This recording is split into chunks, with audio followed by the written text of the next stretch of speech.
ঐতিহ্য খড়গপুরের ঐতিহাসিক রায়বাড়ির কালী মন্দিরকে জাগিয়ে তুলছে রাজ্য সরকার। হ্যাঁ, 3 শতাব্দীর ঐতিহ্যকে জাগিয়ে তুলতে চলেছে রাজ্য সরকার। খড়গপুরের ঐতিহাসিক রায়বাড়ির কালী মন্দিরের সংস্কারের হাওয়া। রেল শহর খড়গপুরের ওল্ড মালঞ্চ এলাকার ঐতিহ্যবাহী রাধা বল্লভ জিওর শ্যামা ঠাকুরানী মন্দির, যা স্থানীয়ভাবে রায়বাড়ির কালী মন্দির হিসেবেই পরিচিত, আজও ঐতিহ্য বহন করে চলেছে।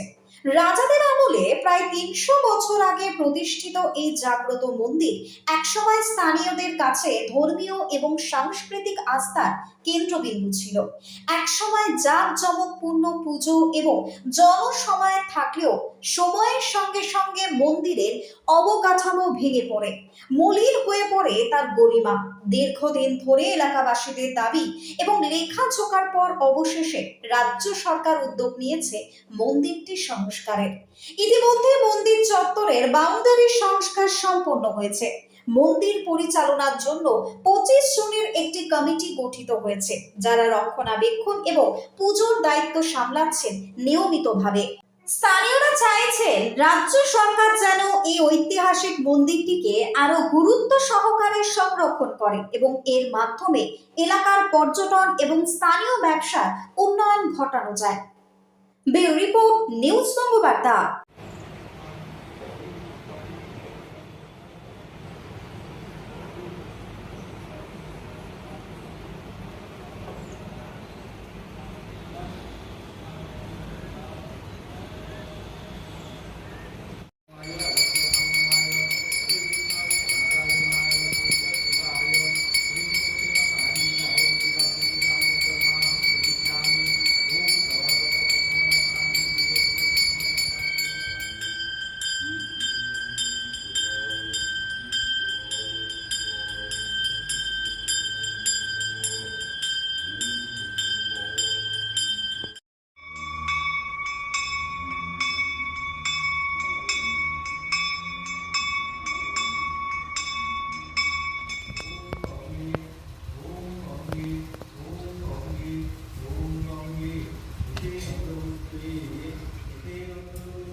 আমার নাম সৌমেন্দ্রনাথ চক্রবর্তী। মন্দিরের নাম হচ্ছে রায় ফ্যামিলি কালী মন্দির, দক্ষিণা কালীর মন্দির। 1712-তে এই মন্দির প্রতিষ্ঠা হয়েছিল। 1712। এখন মোটামুটি ধরুন 313 বছর বয়স হয়ে গেছে মন্দিরে। হ্যাঁ, 313 বছর।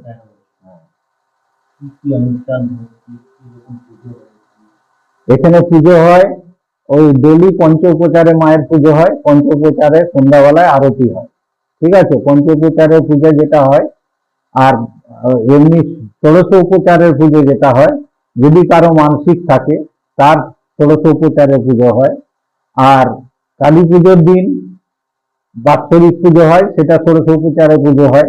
আর মাঘী পূর্ণিমার দিন মায়ের প্রতিষ্ঠা দিবস, সেই দিন মায়ের 16 উপচারে পুজো হয়। আমি এখানকার বাসিন্দা। আমি আসছি প্রায় 20 বছর। আমি এখানে মন্দিরের সেবা করি, মন্দিরের যা যা যাবতীয় কাজকর্ম তা করি, আসি। আমাদের এখানে একটা 25 জনের মহিলার কমিটি আছে।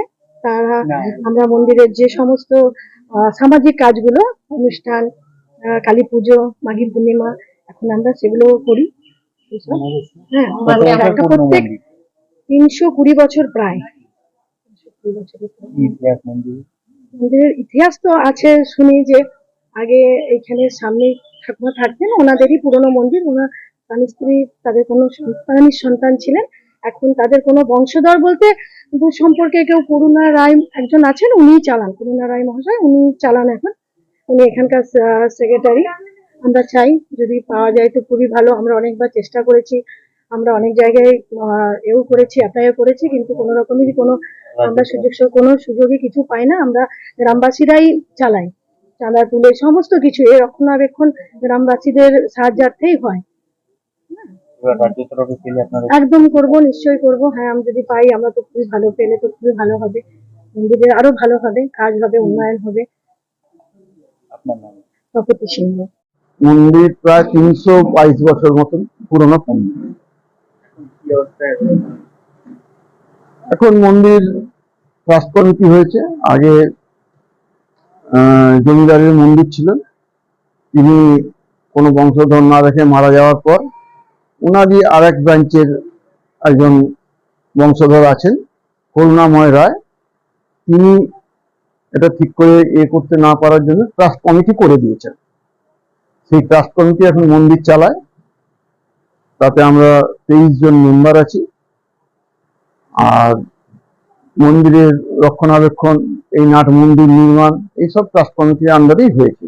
আগে এখানটা ফাঁকা ছিল, কোনো নাট মন্দির ছিল না। এবং এখন আপনারা দেখছেন যে ওপাশে মন্দিরের প্লাস্টার নষ্ট হয়ে যাওয়ার জন্য ওই প্লাস্টার করা হচ্ছে, নানা রকম উন্নয়নমূলক কাজ করা হচ্ছে।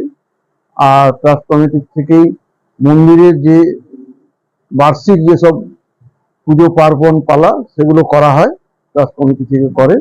আমাদের সঙ্গে আমাদের একটি মহিলা কমিটি আছে, তাতে তো ওনাদের 25 জন সদস্য আছেন, তারা সর্বতভাবে আমাদেরকে সাহায্য করে। আমরা এই ট্রাস্ট কমিটি এবং মহিলা কমিটি দুই কমিটি মিলেই আমরা মন্দিরের সমস্ত রক্ষণাবেক্ষণ থেকে আরম্ভ করে এবং পুজো পাঠ থেকে পালা পার্বণ সব দিক থেকে আমরা করি। আমরা এটা করতে আগ্রহী। এটা অনেক আগে, বেশ আজ থেকে 20-25 বছর আগে রাজ্য সরকার এটাকে করেছিলেন, অধিগ্রহণ করেছিলেন বলুন, কিংবা ওনারা এটাকে একটা ওনাদের এর মধ্যে এনেছিলেন এখতিয়ারে, যে এই বাউন্ডারি ওয়ালটা কিন্তু রাজ্য সরকার টাকা দিয়েছিলেন তখন। তারপর থেকে আমরা বহুবার করেছি।